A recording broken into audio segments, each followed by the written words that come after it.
Everybody, welcome to today's webinar about the link between emotional intelligence and referrals. I'm just going to do a quick little intro here, and then Julie and I are going to have a great conversation. I think if you're watching this either live with us right now or you log in later after the fact, if you have trouble asking clients for referrals, this is really the session for you. And I think, you probably agree, Julie, most people are not great at it. So don't feel bad if you are not, right? Couldn't agree more. Yes. But there is a method to follow to develop a successful referral program. And my special guest, Julie Johnson, is going to give us the steps to do that. But real quick, before I introduce you, Julie, and we get rolling, a couple quick points of order. We are recording today's call and we will email it out after the session. And then number two, we will have time for Q&A at the end. So submit your questions for Julie throughout and we will discuss those after this. But with all that said, let me take a minute to introduce you, Julie, the founder and president of XY Communication. So Julie, this is going to be a very truncated life story, but we have like 10 seconds to do it before we get rolling. So here we go. Julie's an expert in the lifelong communications struggle between men and women, between older and younger generations, between people in the workplace. Julie started her career at Smith Barney in '96, managed a team with over, I think, 2 billion assets. And then you moved on from that to really establishing your own direction and building your authentic voice through XY Communication. And so Julie's a renowned public speaker, globally certified by the Association for Coaching, as well as the National Speakers Association. So Julie, we are lucky to have you. Thank you for joining me today. Oh, back at you, Johnny. It's so fun to be here. You and I met initially, well, I think we officially met in person at Fearless, where we were both presenting. And man, Yes. Was that fun.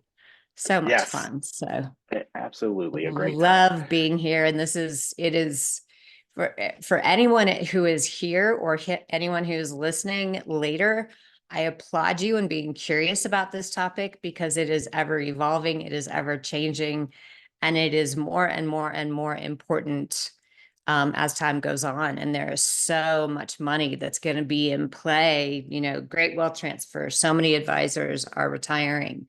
So man, now is the time to be super proactive in these communications, in these conversations, getting yourself out there.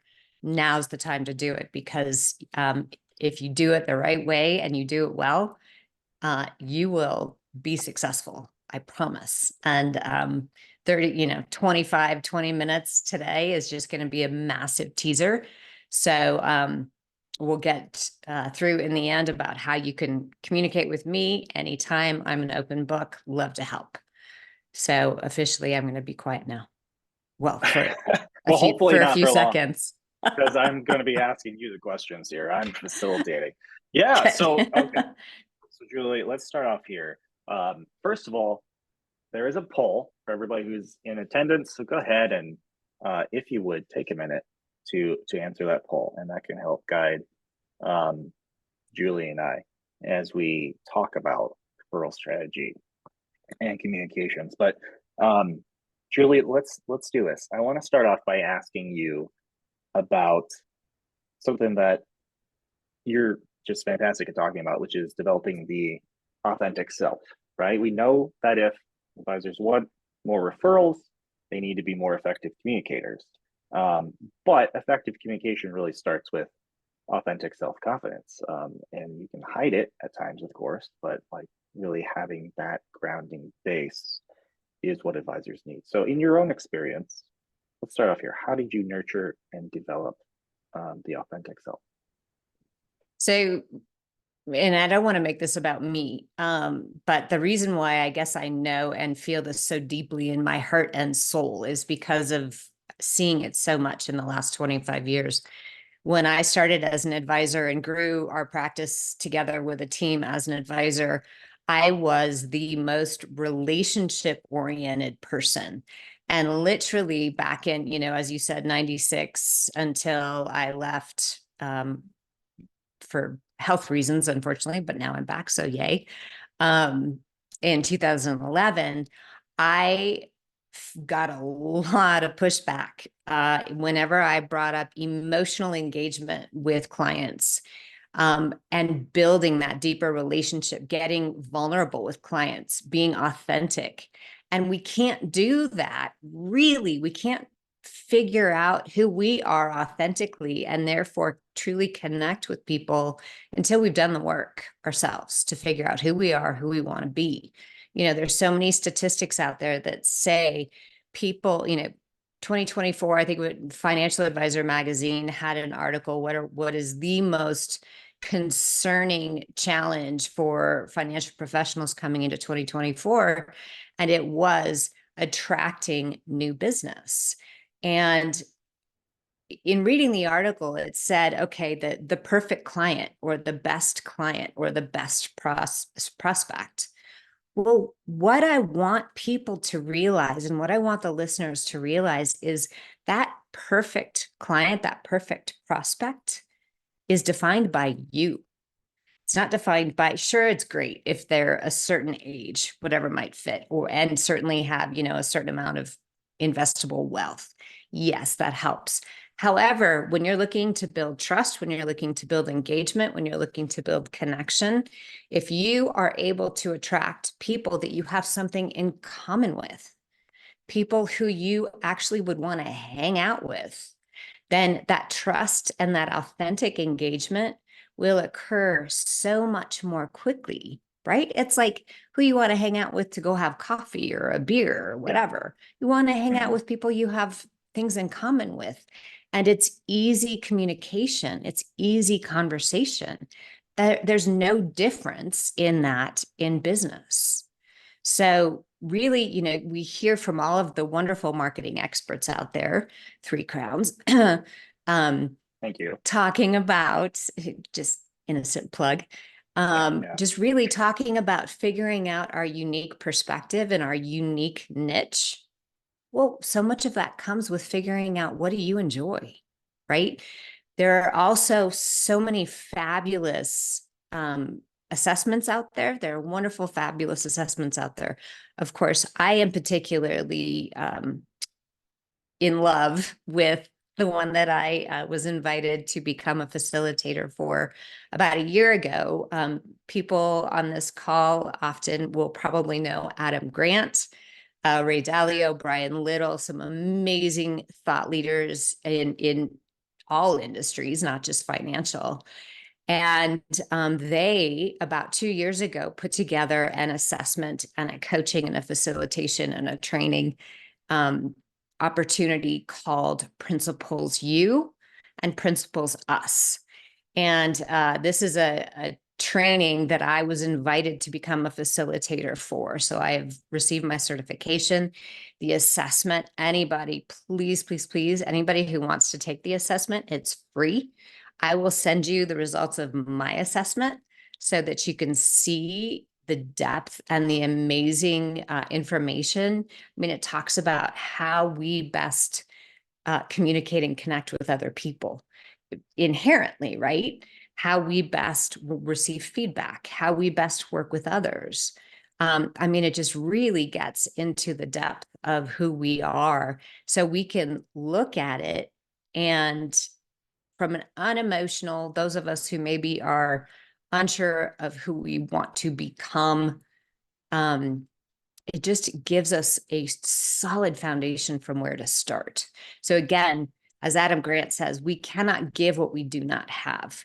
We cannot sit with people confidently and authentically while they're going through challenging times if we don't know how to do that within ourselves, right? We cannot be the person, we cannot be the advisor, we cannot be the financial professional that our clients and prospects need us to be if we don't do the work to first figure out, okay, how do we become more comfortable in these situations? The inevitable discussions of death, divorce, the transfer of wealth, potentially contentious conversations with families. There's a lot of emotional stuff in there that at least the advisors in my day and age, sure, the large majority didn't know how to navigate that. And some of them were like, holy cow, I don't even want to go there. Right. Mm. And Oh today yeah. with more women and younger people getting into becoming our clients, Mhm. it's almost a requirement that we as financial professionals that they rely on learn how to sit with them and navigate and help them with some of the most challenging conversations and decisions of their lives. I just went Yeah. on for a really long time. Well, let's navigate into what you just brought up, which is helping women clients in the next gen through those really challenging times, because it seems like we ad nauseum talk about the great wealth transfer in this industry right now, right? 70 trillion, 72 trillion, 65 trillion. The number's changing all the time, but a lot of it's going to move to the next gen. And women, I think right now, control like a third of all wealth, and that's expected to grow with that great wealth transfer. There's a lot of that money that's going to go to next gen women. Um, but a lot of firms don't talk about it well right now, right? Which is a shame for a lot of reasons, but in the context of this specific webinar, it's because women are way more proactive than men are actually to share referrals. So Five as we kind of times, navigate, statistically 5 times speaking, more. 5 times more likely to provide referrals than men.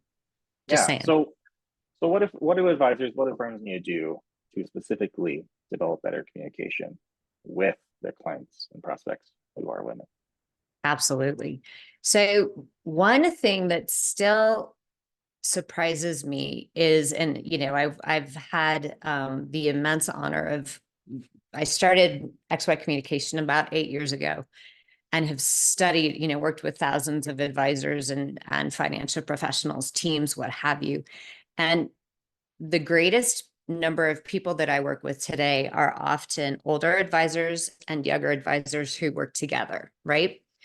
And what I have found is that the older advisors often hope and assume that the younger advisor will just be able to connect with the younger generations, the younger family members in the book. And then just because of, similar ages, be able to start reaching out and building relationships with the younger family members. And unfortunately, that's a massive mistake. Um, some of the things that I talk about, Johnny, as you know, is the sooner you can bring in your entire family into conversations, not all the time, but at least once a year, as soon as you can bring them in, the better, the more comfortable it will be. A lot of I was talking to Laura Garfield of Idea to Cancer the other day, and she's like, Julie, one of the biggest challenges I hear from advisors is they reach out to the younger family members and nobody really wants to spend the time. So some tools that I give and I'm going to give today are: number one, we got to back up a little bit, make sure that we as financial professionals have built that trust and solid engagement and proactive communication with existing clients. And it is very important that that includes the significant other. The mom tends to be, and this is not sexist, it is a statistical fact. However, always do your due diligence, right? Always do your discovery, figure out what the dynamics are of the family before you assume. But statistically speaking, women are often the gateway, if you will, to the family. They're often the ones that have the ability to say, hey, kids, we want you to get to know Julie, or we want you to get to know Joe, because if and when something happens to dad or me, they're the person that you're going to want to call. And therefore, I want you to know who they are before, God forbid, that time happens, and have that conversation early. So that gets their attention. Okay. It's like, okay, we want to make sure that, God forbid, when something happens to one of the parents, that the family has a relationship, a pre-founded, pre-established relationship with the financial professional.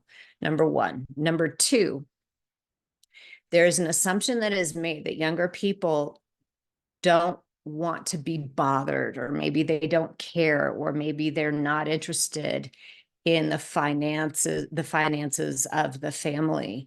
Statistics state often younger people, they were raised to have a vote. They were raised to ask their opinion. They were raised to be collaborators, right? So if you bring them in to say, hey, we want to make sure that not only do you know where, everything is as far as papers and accounts and everything else, but this is how we're thinking about the future of our family and the future of the wealth of our family. You guys probably want to have a say in that. You guys probably want to collaborate with ideas. We want to hear those ideas. Let's set up an established time. Let's talk about it. So again, it's inviting them because of their desire to collaborate. And I could talk about this so long. And the other thing too, Johnny, that was really important, no two families, no two clients, no two households are alike, right? So there are different circumstances dependent upon the personalities of the families that will make us tweak and customize the way that we get the families excited and building that trust, right? And until we get to know those families, we won't know what that is. Number one. Number two, and again, that takes time, right? And so none of this is going to happen overnight. It does take time, but the sooner you start, the sooner it'll happen. And all of this lends itself to asking for referrals, which is the topic for today, and the emotional engagement, which lends itself to asking for referrals. So it's building these really strong relationships with as many people in the household as you can. And then saying, and I'm going to just jump in, Johnny. I realize I'm sort of taking over here, but Get in, jump in with both feet. Okay. So in 2008, 2009, our practice, through obviously, one of the most horrific world markets we've ever seen, right? We grew by about 15% each year. And the reason why is because we had these pre-established, trusting and engaged relationships with our clients. Number one, we were proactive with them, making sure that they felt solid in their relationship with us and that we were there for them in a very real way. Number two, and number three, they knew that they could come to us. We were there for them. They could come and they could call and they could scream and they could complain and they could be like, what the heck are we doing? What's going on? And know that we would sit and help them navigate to the best decisions. And then after all of those, the comfort, the foundation, the confidence is built, we are able to very easily and in a non-icky way say, do you have any friends, family, anybody who talks to you about finances, who talks to you about the markets, who talks to you about, their child is looking to buy a house, or their child is trying to figure out, do I buy a house? Do I save for retirement? Do I save for my kids' college? And they don't have anybody to talk to. If that is the case, please let them know I'm here for them, and, give them my number. And when you lay out the conversation and the invitation, if you will, in such an authentic and truly caring way, so often the client will be like, wow, okay, that's awesome. You'd really do that for them? Absolutely. Okay. So, and I know there's so much to unpack in that. And again, I would love to talk about it more, because again, you have to customize how you go about doing it to some degree. But, and I know there's efficiencies, right? We only have so many hours in a day. And so, oh my gosh, if all of a sudden we're taking on all these young, taking on all these young people and their questions, there's ways to facilitate that. You do quarterly Zooms with the young people of your clients. You facilitate, virtual family meetings. There's a lot of ways that you can make it happen in a very productive and efficient way. Some people worry about fees.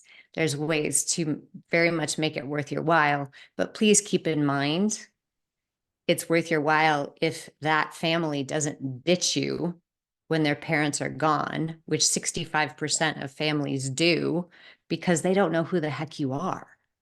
Mhm. Right? So again, longevity, all that stuff. Okay, your Yeah. turn.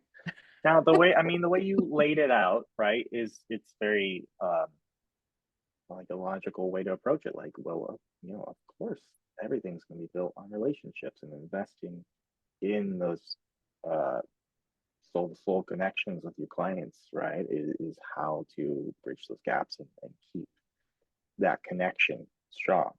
But even so, like these can be tough conversations to get into still right away. And so I want to navigate us into directly responding to our poll question. So our poll question was, do you proactively ask for referrals? Everybody who responded said no, and everybody who responded said it just feels too awkward. So how do we start there? That's kind of a core objection, I think, for Mm-hmm. advisors who don't want to ask for referrals. Is they say it's an awkward conversation. I don't know how to begin or how to make it not weird. So how do we clear that roadblock? Where do we begin with that? Absolutely. And again, as we started the webinar, you're not alone at all.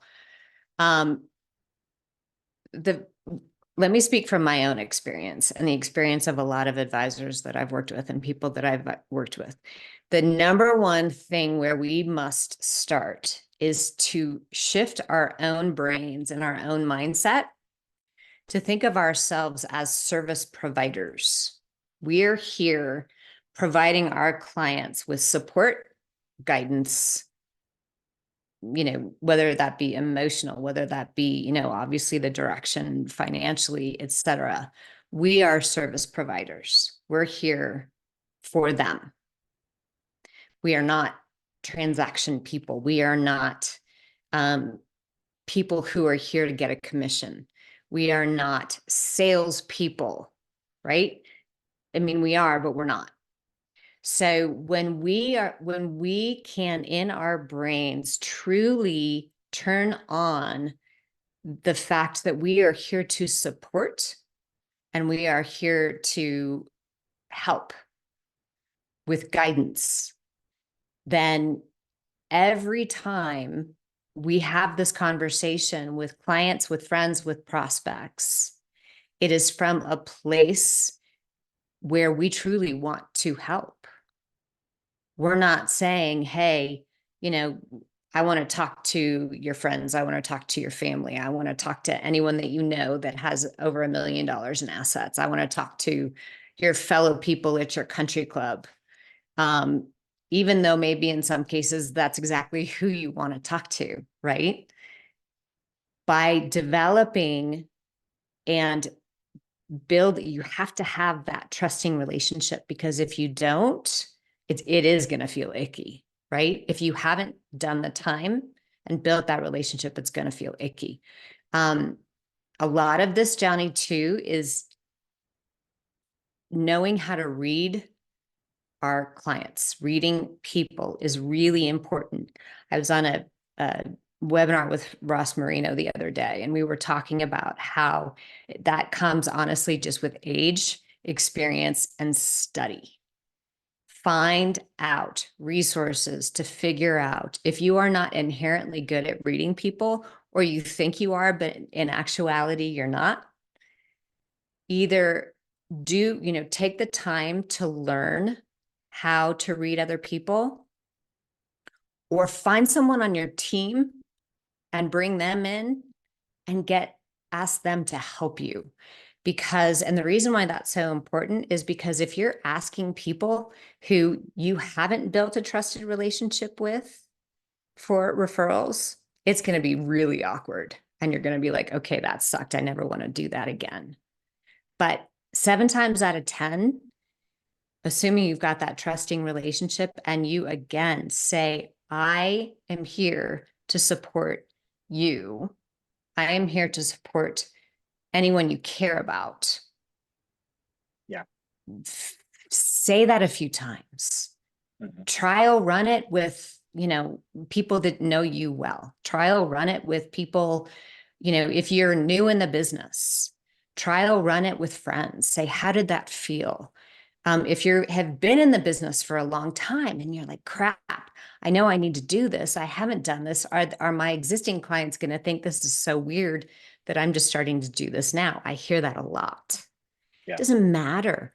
They are going to love the fact that you care enough that you want to help not only them, but their family and the people that they care about. That's it. It will not feel icky. It really won't. And again, if you want to talk about it in a more customized fashion, let me know. I hope, did that answer? Do you think that gave Yeah, pretty good it, solutions? I think so. And I'm kind of curious, like, you said it won't be awkward. It'll be a good conversation if you already have, that relationship developed with that client. Is that a uh is that something that just from the relationship? Do you like to advise on like kind of like hard data, I guess, as part of this process? Like, do you tell firms to run like NPS surveys and then use like those scores to say like, who's ready for those types of conversations? Or is it that gut kind of A emotional one? lot of it comes to gut. So, Okay. um, yes, you can find statistics that say anything, right? Um, Yeah. but my experience in doing this again for 25 years, Hmm. um, and in just seeing the reactions, not only of clients that I've worked with, but now advisors that I've worked with who I've walked them through this during, 2020, 2021, 2022, right?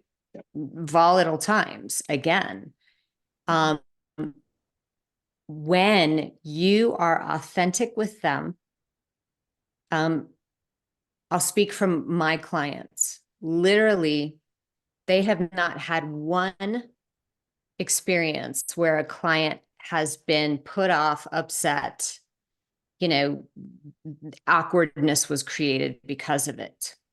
Mm. Okay. Um, Statistically speaking, again, when the foundations are built and you've read the people and you Hmm. feel good that they are ready to have that conversation, again, it's the mindset. You have to feel very comfortable going into it. I'm here to support, not, Yeah. hey, I'm here to sell. I'm here to support. And it works.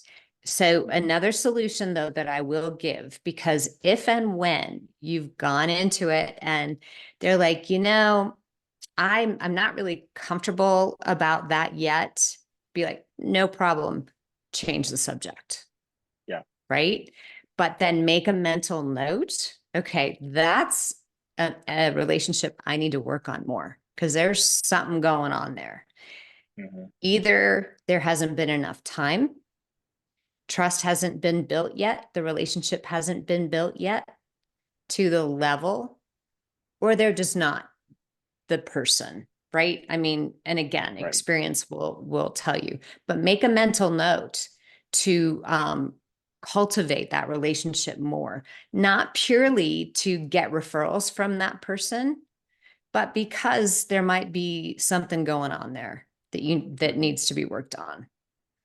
So if they do kind of back off with words, with body language, facial expressions, then just say, I'm really loving working together. How are your kids? How is the wedding planning going? How, just change the subject, right? Hmm. And talk about something that they like to talk about, because then it'll get the awkwardness out right away. But Perfect. that doesn't happen Okay. very often if Yeah. you've, built the foundation. Mhm. And again, some people may hear this and say, okay, that's crap. They have every right to say, And you're like, no, this is proven. It's great. well, so come, let's talk about it, right? Yeah. If you just are like, okay, I've tried this before and it didn't work, or I just can't get out of my own way with this, Mhm. let's talk about it. We'll figure it out together. Yeah. And again, there's so many tools that I get to use with people now that enable me to get to know them, that more importantly enable them to get to know themselves. Mhm. And then because of that, you're able to kind of figure out how to massage and evolve the way you have these conversations with clients and prospects. Yeah. There is a path to it. There's a method to the madness, so to speak. And so I hope I've given enough things to try to implement. There's so much more. I wish we had more Yeah. time to get to dive in. Maybe this will be, well, we might have to have It's a teaser. a second It's a part. teaser. Yes. Yeah. Teaser. Okay. Well, we are at the 30-minute mark, and that's kind of where we like to keep webinars. But I do want to reserve a few minutes for Q&A. So remember, everybody, hit the Q&A button on your webinar panel. Ask a question if you've got one. I've got one ready for you here already. But before we do that, Julie, what's the best place for people to find you online, reach you after the webinar? Let's talk about So that. either my LinkedIn, but Julie Johnson is a really hard name to find. Julie Johnson in Denver, that might help. Or Okay. the best way, please email me, julie@xycommunication.com. There's no S on the end of communication. So Mhm. julie@xycommunication.com is, and don't be shy. I love talking about this stuff, as you can tell. Okay, awesome. Thank you. Okay, we've got one question here, so let's tackle this one, and then we'll wrap up for today. But Julie, here it is. I have tried asking for referrals before and didn't really get anywhere. How Okay. soon is too soon to try again? I'd give it 6 months um, minimum. But even more importantly, make sure that you are when I say communicating proactively, I'm Mhm. not just talking about markets. I'm not just talking about, sending, the firm's newsletter or whatever about what's going on with taxes, whatever it might be. Yeah. It's either via email, via text, via, whatever compliance allows you to do. But especially with your A and your B clients, we all segment. It's Mhm. smart. With your A and your B clients, call them, text them. Mhm. How are things going? Hey, I'm here for you. Um, if and when they share with you a life event, a wedding, a birth, a funeral, a promotion at work, put that in your CRM. Make a calendar note to reach out to them. These are the little touches that literally take 30 seconds and mean so much. And they want to develop that kind of relationship with you more than anything, Mhm. especially as our investors become more women and more younger people. That's statistically proven.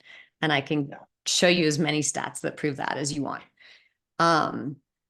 So I would give it at least 6 months, maybe a year. But again, even more importantly, make sure that you're cultivating those relationships. And if you're not exactly sure, you're like, what does that mean? What do I do? Please email me, because no practice is the same. So I'm not going to give a blanket answer other than, little Mhm. touches, little communications. Um, but I'm here to help with any specific challenges. Okay, awesome. Well, Julie, I think that's gonna close it out for us Thank today. you so much, Thank you so Johnny. much. Appreciate you joining us on this Okay. webinar series. And everybody, before we wrap this up, remember, email Julie if you need more help with asking for referrals and figuring out how to proactively communicate. And if you want more info on us, we're at threecrownsmarketing.com. Thanks, everybody. Thank you. Have a great one.